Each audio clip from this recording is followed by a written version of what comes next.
Ventura, California is often referred to as the city of good fortune because of its affluent communities, laid-back lifestyle, and near constant sunshine. In May of 1996, Michael Daly arrives at his son's school, confused about why his wife Sherri has not picked up the two boys as planned. Again, sorry Okay. for keeping you waiting. Bye-bye. You guys ready to go? If she's not here, Sherri should be at home, where she runs a small daycare for neighborhood kids, providing lots of friends for their sons, Max and Devin. But Sherri's not home.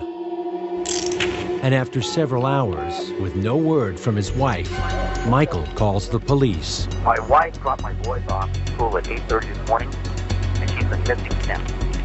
I called the hospital, I called the high patrol. She's gone. He called the desk officer at the Ventura Police Department. He was informed at that time that there is a 72-hour waiting period before you can file a missing persons report on an adult. What is her mental condition? She has a psychological disorder? No. Truth be told, she's stronger than I am. Come on in. Mike, where's Sherri? You know, I don't know. She's missing. What? Parents of the children at her daycare center are soon searching for her. When they came to pick up their children, they said, well, Ventura's a small town. We'll go out and we'll find her. So the patrons of the daycare business started driving around the city, and they located her van in the parking lot of a department store. But the discovery doesn't raise hopes. Instead, it just adds more mystery to Sherri's disappearance. There were suspicious circumstances. Her purchases were in the van, her keys were in the ignition, her identification was attached to her keys. So it was unusual that she would have those items in her van and be nowhere to be found. Around corner. Now, police agree to launch an immediate investigation. Sherri Daly had no reason to be missing. She had every reason to remain in the community with her daycare business, caring for her children, going about her daily life.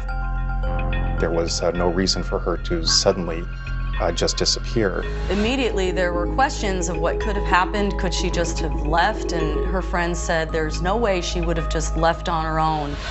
Michael Daly fears the worst. He was telling friends and neighbors that he just had a suspicion that she had been nabbed.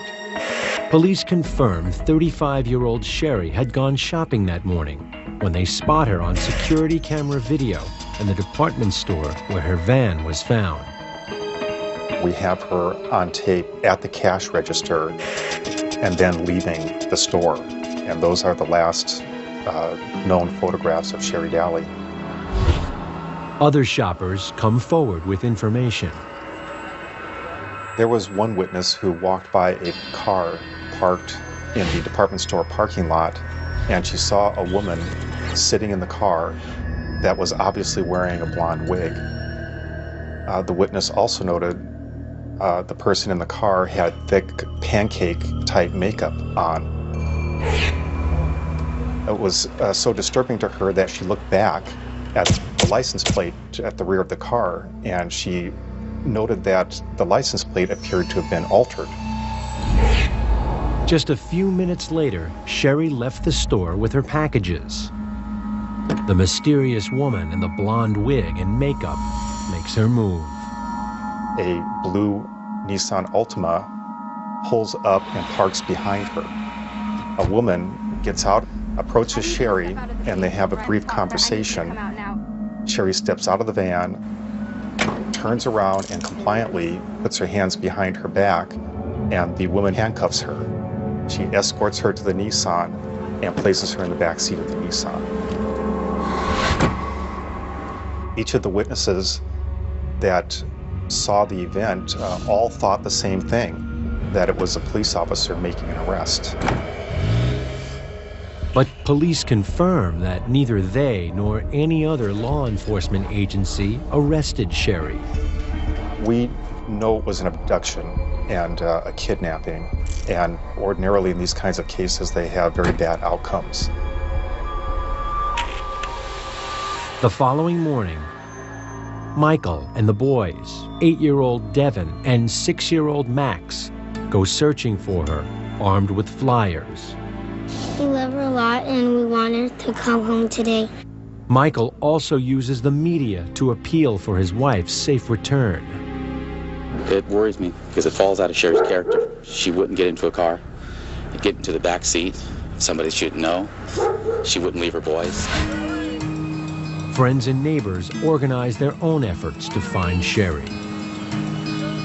There was an overwhelming coming together of the community following Sherri's disappearance to form search groups and pass out flyers and just do whatever the community could do to try to get leads for the police and assist in recovering Sherri. Her disappearance interests Leela on a personal level.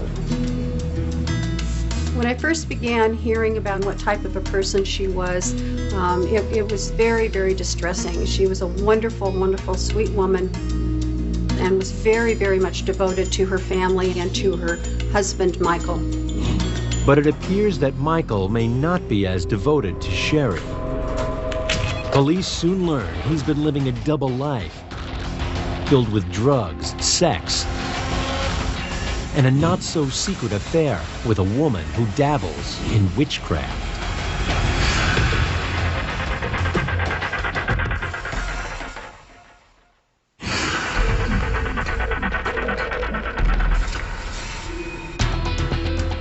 In May of 1996, police in Ventura, California, are searching for Sherri Daly, a devoted wife and mother.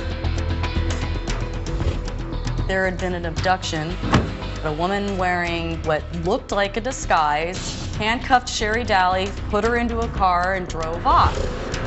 Police examine her relationship with her husband and discover that for Sherri, it had been love at first sight.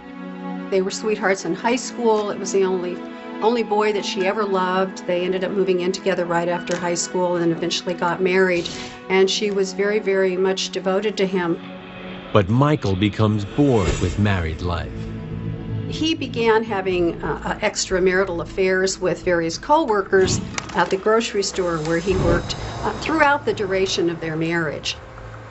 And he was able to get away with it because, frankly, he was quite a charming fellow on the surface. And Sherri was so deeply in love with him that she was willing to do anything to preserve her marriage. His latest lover and co-worker is Diana Hahn, and it's no secret. We learned that Michael was having a long-term, very open affair. Michael Daly was having an affair with Diana Hahn and had been for 2 years. It was unusual to us because most husbands, if they're going to have an affair with a woman, go to great lengths to conceal that affair. Michael Daly was, I'm having this affair. If there is anything you can do about it, this is what I want to do, and this is what I'm going to do. And everybody knew about it. It also seems as though Michael has finally found his true love. Michael Daly and Diana Hahn considered themselves soulmates. As Michael's feelings towards Diana intensify, he becomes increasingly resentful towards Sherri. Michael Daly had very little respect and really very little love or caring for his wife, Sherri, despite the fact that she was just completely in love with him and would have done absolutely anything in the world to keep him and try to make him happy. He could have cared less about her hurting her feelings or her emotional well-being. Diana Hahn, on the other hand, she was cute, she was his style. Diana likes to be different and gains a reputation for having strange beliefs. But that's an extra attraction for Michael Daly. Diana Hahn was interested in the occult. and in witchcraft. Michael Daly also believed in similar odd things.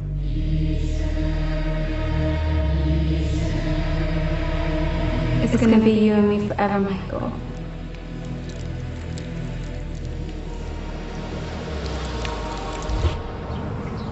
Sherri feels compelled to fight for her marriage.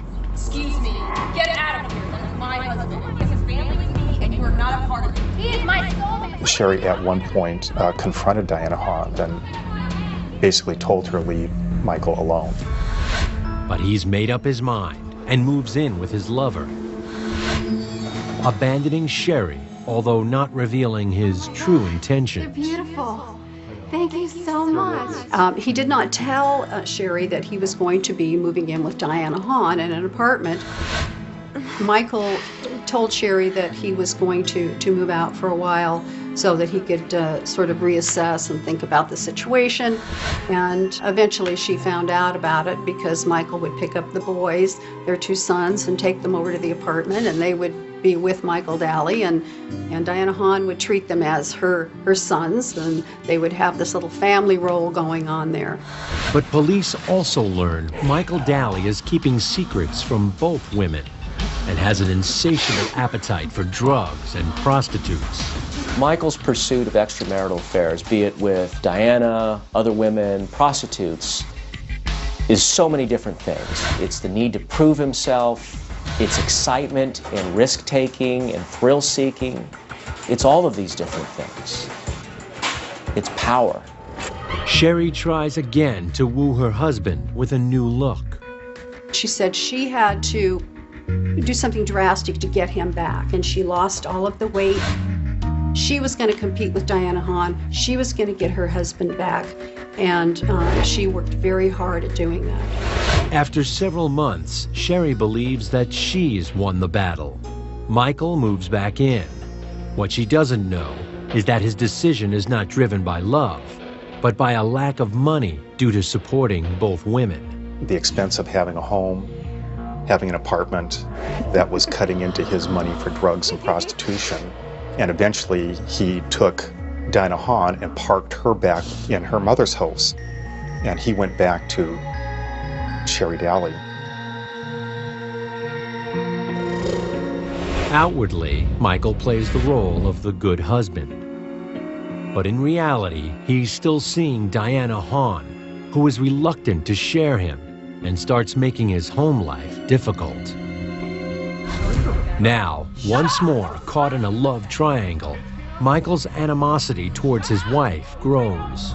He would call her fat. He would call her unattractive. Just general, nasty remarks about her appearance and how boring she was, and he didn't have any interest in her, and that sort of thing. Just extremely hurtful. No empathy, no caring for her at all. As the investigation continues, detectives also note that his concern for Sherri's safety starts to fade. He never participated in any of the searches. To the contrary, he would be with Diana Hahn and his two sons, and they would be out having lunch. They would be down south looking at new jet skis to buy, and have absolutely no interest in participating at all in the investigation. When investigators arrive to interview Diana Hahn, Michael's out.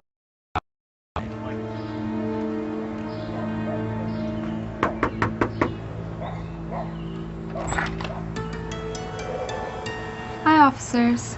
Ms. Hahn, she was wearing lingerie, somewhat revealing. She invited us in. Michael, we know you're here. Come on out. He came out of a back bedroom. Come on down, will you? We're going to need you two to get dressed and come down to the station to answer Detectives invite the couple to visit the local precinct for questioning. They ask Diana where she was when Sherri was kidnapped. She got up in the morning and she went on a bicycle ride, an exercise ride, she called it, from her house in Port Hueneme to Surfers Knoll in Ventura. Then she sunbathed there and rode her bicycle home. these are long bicycle rides. What it told us as investigators was she was accounting for long periods of time in the day that we would not really be able to check on. How can we check on somebody that's out on a bicycle ride? Very difficult to follow up on that. Police are still interviewing Diana when they get a call from one of her coworkers. The employee asked the detective who answered the phone, "Have you seen the scratches on Diana's forehead?" When she came into work on Monday, the day of the abduction, she had scratches on her forehead and her face was red like she had been in a fight. We asked her to move her hair. And there are two very distinct scratches right in the middle of her forehead. And we're like, "Diana, how'd you get those scratches?" Diana Hahn is now a prime suspect. But investigators are baffled as to why Sherri Daly would allow herself to be abducted in a crowded parking lot by a woman she has met several times. And they still don't know if Sherri was simply married to an uncaring husband or a man with murder in mind. In May of 1996, detectives in Ventura, California are questioning Michael Daly and his mistress over the apparent abduction and possible murder of his 35-year-old wife, Sherri. After a tip-off from a coworker, detectives see that Diana has been injured. "Diana, how'd you get those scratches?" She goes, well, when I was on my bicycle ride. Guys were whistling at me and it just distracted me, so I fell off the bike. It was very suspicious. While the community has been desperate to help find Sherri, her husband's routine has hardly changed, spending hours with his lover. Michael Daly's attitude following the disappearance of his wife was one of nonchalance, non-caring. He didn't even make any effort to show that he was sad or worried or concerned at all. He would walk around the community and he would have a grin on his face. He had no concern whatsoever. They're allowed to leave, but together are now the prime suspects. Investigators delve deeper into Diana Hahn's background. She was born in 1961. A childhood accident had a profound effect on her life.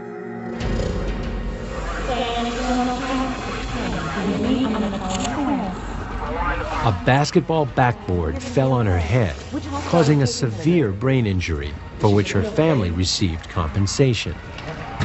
Over time, she appears to make a full recovery. Diana ended up functioning just well. In fact, when she came back to school, she resumed being an honor student. In addition to living off the insurance money, Diana also takes a series of unskilled jobs. She remains a single girl, but enjoys dating men who are attached or married. A person who repeatedly does these kinds of things usually has difficulties being too close to somebody, preferring distance, and difficulties with intimacy on a true basis of a normal, healthy relationship.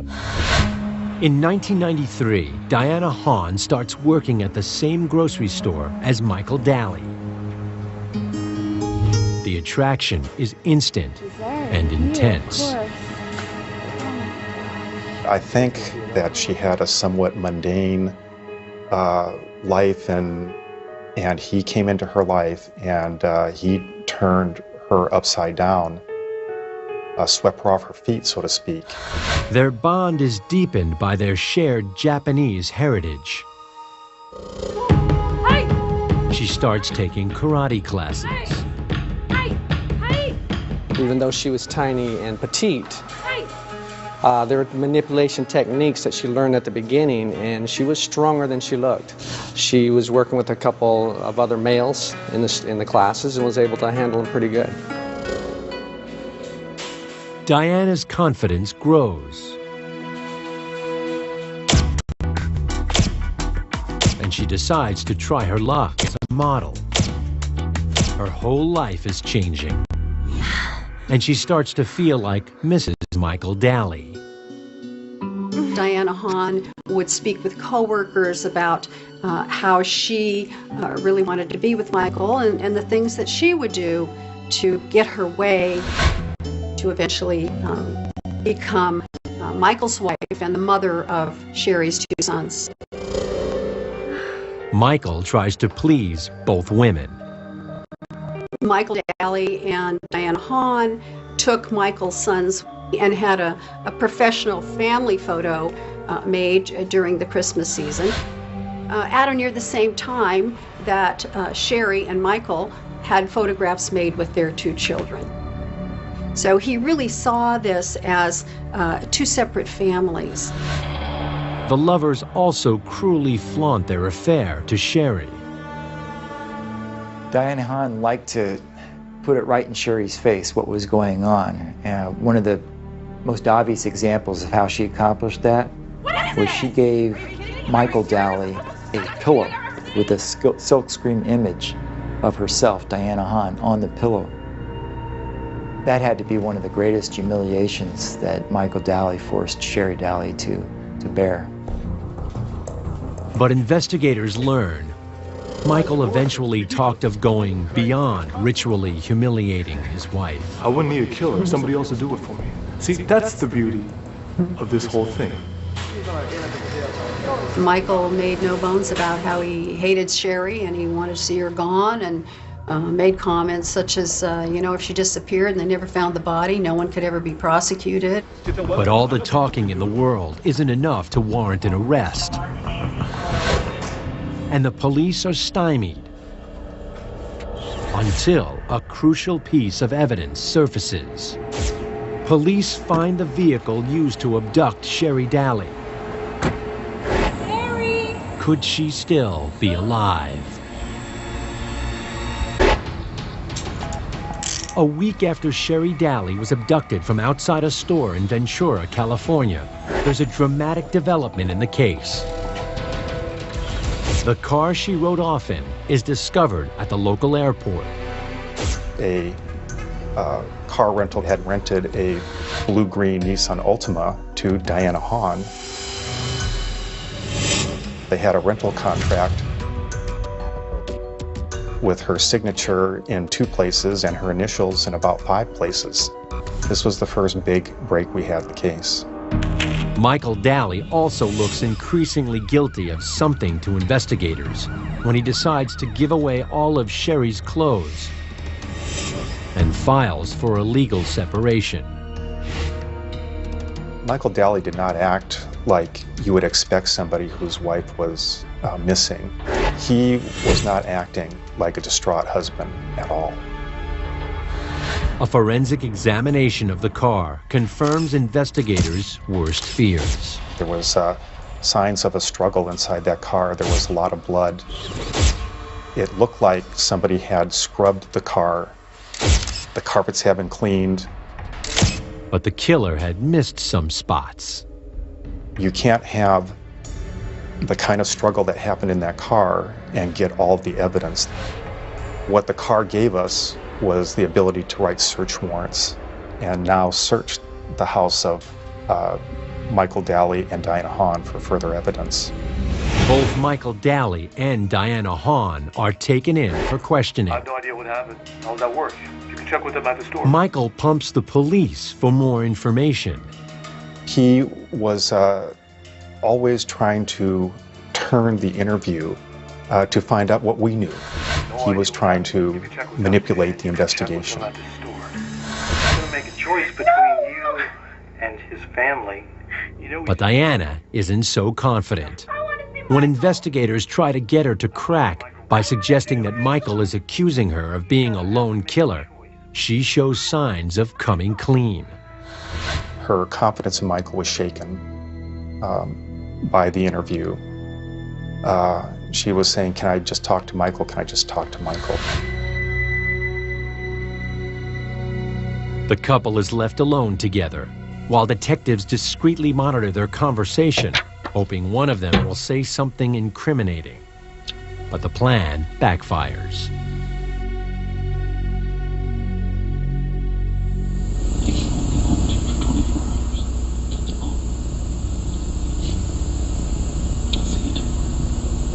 Diana was obviously an emotional wreck by that time. And Michael started to try to comfort her, but interestingly, he was using what I could only describe as a karate technique.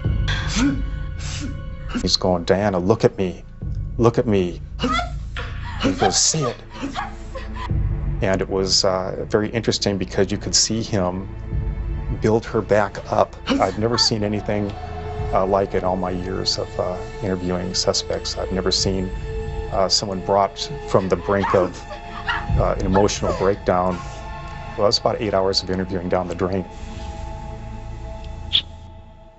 Detectives aren't ready to give up.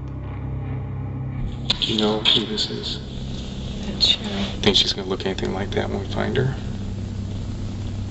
She could have changed her hairstyle. Oh, her hairstyle's gonna be changed, all right. Her body's gonna be bloated, be full of maggots. Does anyone deserve that? Did she deserve that? All we want is the body. We gotta find this woman before the wolves get to her and the coyotes and everything else. You don't think she's dead? Can't help me, huh? Okay, fair enough. Good luck in court.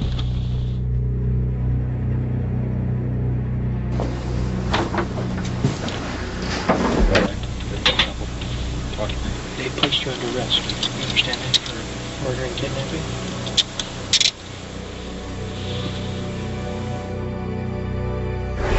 Although Michael remains free. Authorities find more evidence to implicate Diana Hahn, including a check written to a local wig store. In interviewing the owner of that store, she clearly remembered Diana Hahn coming into the store, asking her that she needed a wig that looked official. She needed something that would make her look like a police officer. Police also discover another check made out to a local department store, which leads to more disturbing evidence. A very official-looking pantsuit, very similar to what was described by the witnesses at the scene of the abduction. Windproof matches, lighter fluid, a hatchet, crazy glue, and large plastic bags. All these things we felt that she purchased with the actual killing in mind. And there's one final confirmation that only she could have made those purchases. She would sign everything by check using her good old green inked pen, which by coincidence she happened to have on her at the time of her arrest. Diana Hahn has left a damning trail, fully implicating herself in Sherri's abduction. But the question remains, what happened to Sherri Daly?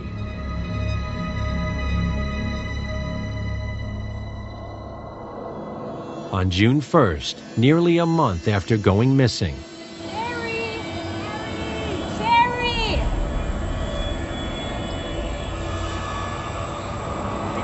Sherri Daly's body is found in a canyon outside Ventura, about 12 miles from where she was abducted. It was a very emotional day for us. It's the finality of finding the body, and now you know, and you know just how horrible her death was. It kind of hits home.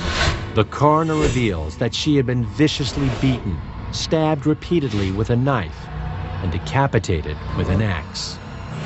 The manner of the homicide, as brutal as it was, speaks to the comfort level that Ms. Hahn had in fulfilling an act like this, something that she'd probably fantasized about dozens, if not hundreds of times as she mentally rehearsed it. But also speaks to the level of animosity and hatred that was being channeled into that action, as well as maybe an enjoyment over the removing of that person's life and being there to directly experience it as it's leaving the person's body. Diana Hahn is formally charged with kidnapping and murdering Sherri Daly. But her lover remains free for now. It was frustrating that Michael had an airtight alibi because we could see his hand in everything that had happened, but it appeared that he was manipulating Diana Hahn to do his dirty work for him. And if things went wrong, that it was going to be Diana Hahn that took the fall for him. But Michael's reckless past is about to catch up with him as a former lover comes forward with secrets to tell. And finally, he too starts to talk. It was my fault because I fell in love with another woman. As for my wife's disappearance, I'm not responsible for that. In the spring of 1996, police have charged Diana Hahn with Sherri Daly's murder. Over 8 hours of questioning, she continues to offer investigators nothing but denials. But there's not enough evidence to arrest her lover. Michael Daly has consistently denied that he had anything to do with his wife's murder, that it was all Diana Hahn. He didn't know that she was going to do it. He didn't know that she had done it after the fact.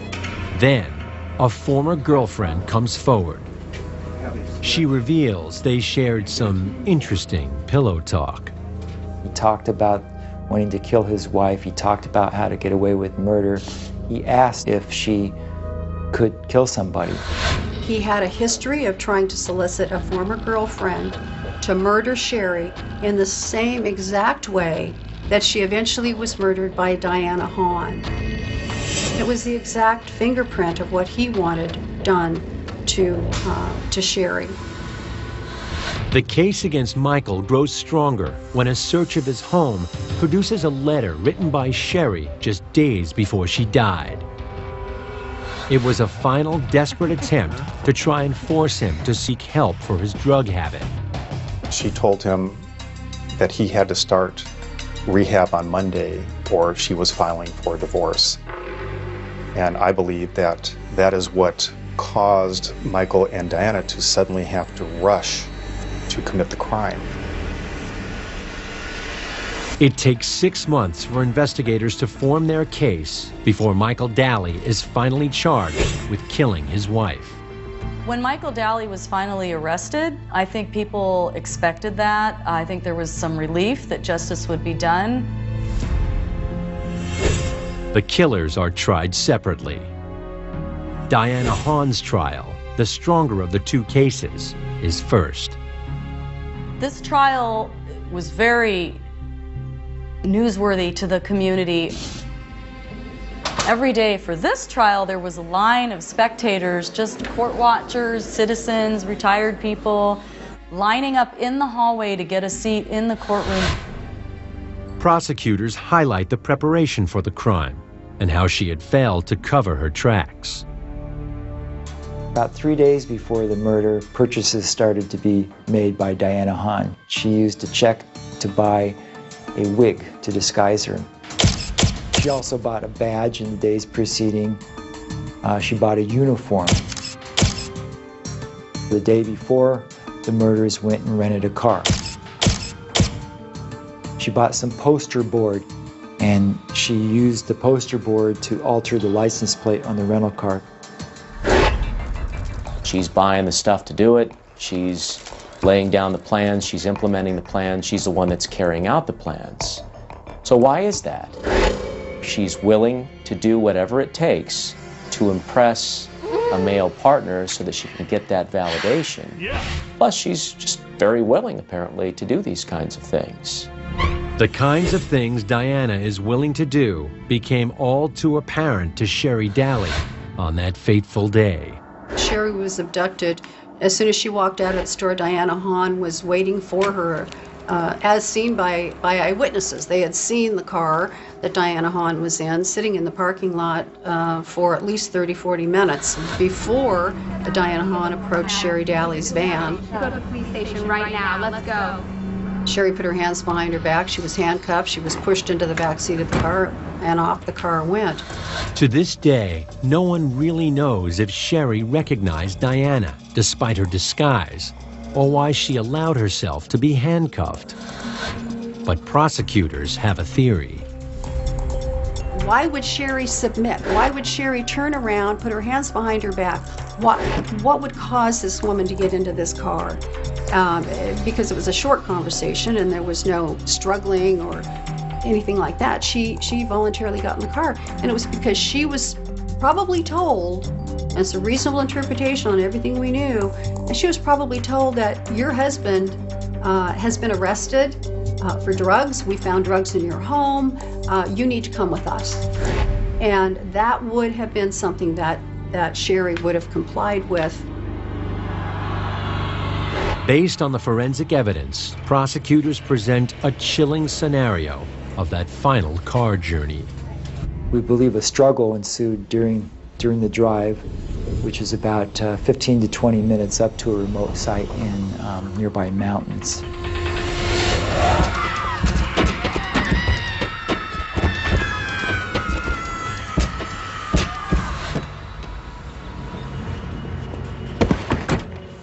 Sherri Daly appeared to be dead, but made one last desperate battle for her life. We found Diana Hahn with injuries to her face. So we're confident that Sherri Daly was still living when those handcuffs were first taken off. She probably passed out from the initial trauma and loss of blood and came alive before she was ultimately beheaded with an axe. She called a dry cleaners right after she had dumped the body, asking, how do you clean a lot of blood out of the backseat of a car? We didn't have DNA, but we certainly had a tremendous amount of other evidence. Her lawyers accept that she played a role in the murder, but deny she was the killer. The jury doesn't believe her. And after a 6-week trial, Diana Hahn is found guilty and sentenced to life in prison without the possibility of parole. There were cheers outside. People were just glad that she had been convicted. 6 months later, Michael Daly stands trial for the murder of his wife.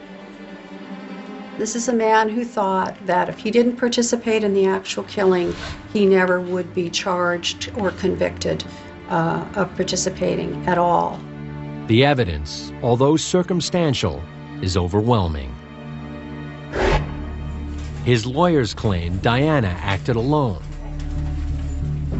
But prosecutors maintain he instigated Sherri's murder. The label puppet master fit Michael Daly perfectly because he proved himself to be the master manipulator. He got Diana Hahn to do everything that he wanted her to do and do it just the way he wanted it done. Phone records confirm they were in it together. We knew exactly where she went, and she called him every time she stopped. The whole time that Diana Hahn was sitting there waiting for Sherri Daly at the department store to kidnap her, from the time that she got to Canada Larga Road, and then from there she went to another part of the county and attempted to clean the blood out of the car at a car wash. And then from there went to a hardware store to buy cleaning products.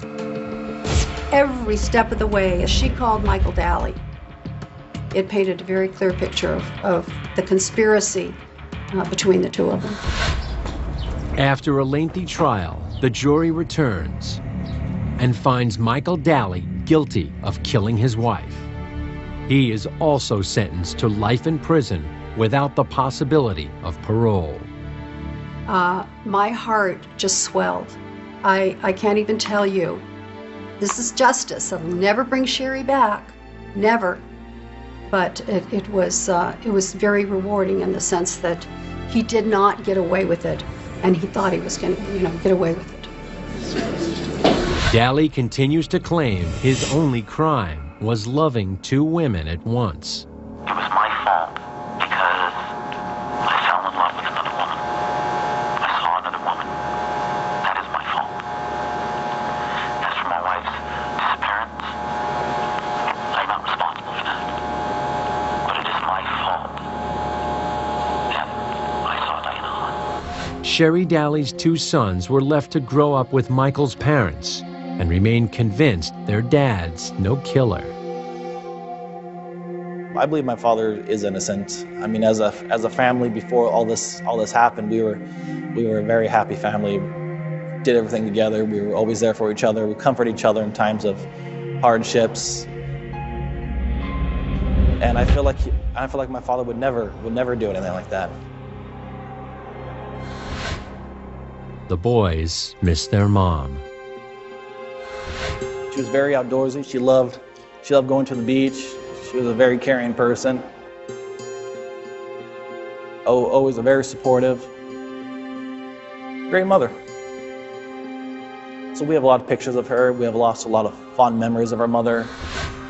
For me and my brother to keep her alive in our hearts. This case is a case that will stay with me for a long, long time because of Sherri and what a wonderful human being she was, what a great person she was, and what a loving mother she was. It's just horrifying that this ever should have happened to her. It's important to understand who Michael Daly was. He was someone who was interested in one person in this world, and it was just Michael Daly. He was interested in where he was going to get the money for his next snort of cocaine, where he was going to get the money for his next tryst with a prostitute. He was not interested in responsibility. He was interested in the next good time. That's who Michael Daly was. Diana Hahn, she was someone who was looking for love, looking for someone who cared about her, and she had the misfortune of coming up against someone like Michael Daly, who convinced her that he cared about her, that she was all important in his life, but he really just used her to get exactly what he wanted.